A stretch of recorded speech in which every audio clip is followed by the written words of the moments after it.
भगवान शिव की एक पुत्री का नाम अशोक सुंदरी था। हालांकि महादेव की और भी पुत्रियां थी जिन्हें नाग कन्या माना गया। जया, विषधर, सामिलवारी, देव और दोतली। अशोक सुंदरी को भगवान शिव और पार्वती की पुत्री बताया गया है, इसलिए वही गणेश जी की बहन है। इनका विवाह राजा नहुस से हुआ था। पद्म पुराण अनुसार अशोक सुंदरी देव कन्या है। दरअसल माता पिता के अकेलेपन को दूर करने हेतु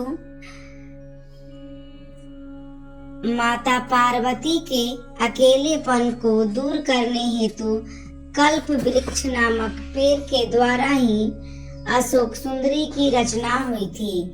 एक बार माता पार्वती विश्व में सबसे सुंदर उद्यान में जाने के लिए भगवान शिव से कहा।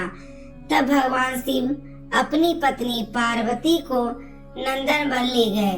वहां माता को कल्प वृक्ष से लगाव हो गया और वे उस वृक्ष को लेकर कैलाश आ गए। कल्प वृक्ष मनोकामना पूर्ण करने वाला वृक्ष है। पार्वती ने अपने अकेलेपन को दूर करने हेतु उस वृक्ष से यह वर मांगा कि उन्हें एक कन्या प्राप्त हो। तब कल्प वृक्ष द्वारा अशोक सुंदरी का जन्म हुआ। माता पार्वती ने उस कन्या को वरदान दिया कि उसका विवाह देवराज इंद्र जैसे शक्तिशाली युवक से होगा। इसी वरदान के असर के कारण एक बार अशोक सुंदरी अपनी दासियों के साथ नंदनवन में विचरण कर रही थी। तभी वहां हुंड नामक राक्षस आ गया, जो अशोक सुंदरी की सुंदरता से मोहित हो गया और उसने अशोक सुंदरी के सामने विवाह का प्रस्ताव रखा। लेकिन अशोक सुंदरी ने अपने वरदान और विवाह के बारे में बताया कि उनका विवाह नहुस से ही होगा। यह सुनकर राक्षस ने कहा कि वह नहुस को मार डालेगा।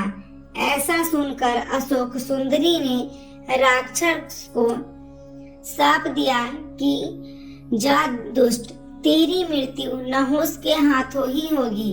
यह सुनकर वह राक्षस घबरा गया। तब उसने राजकुमार नहुस का अपहरण कर लिया। लेकिन नहुस को राक्षस हुंड की एक दासी ने बचा लिया। इस तरह महर्षि वशिष्ठ के आश्रम में नहुस बड़े हुए और उन्होंने हुंड का वध किया। इसके बाद नहुस तथा अशोक सुंदरी का विवाह हुआ। विवाह के बाद अशोक सुंदरी ने ययाति जैसे वीरपुत्र तथा 100 रूपवती कन्याओं को जन्म दिया। ययाति भारत के चक्रवर्ती सम्राटों में से एक थे और उन्हीं के 5 पुत्रों से संपूर्ण भारत पर राज किया था। उनके 5 पुत्रों का नाम था पुरु, यदु, तुवर्ष, अनु और द्रुहु। इन्हें वेदों में पंचनंद कहा गया है। दोस्तों, आपको यह कहानी कैसी लगी हमें कमेंट करके जरूर बताइएगा। कहानी अच्छी लगी हो तो वीडियो को लाइक, शेयर और चैनल को सब्सक्राइब कीजिएगा ताकि ऐसी ज्ञान भरी कहानियाँ आपको देखने को मिलती रहे। धन्यवाद।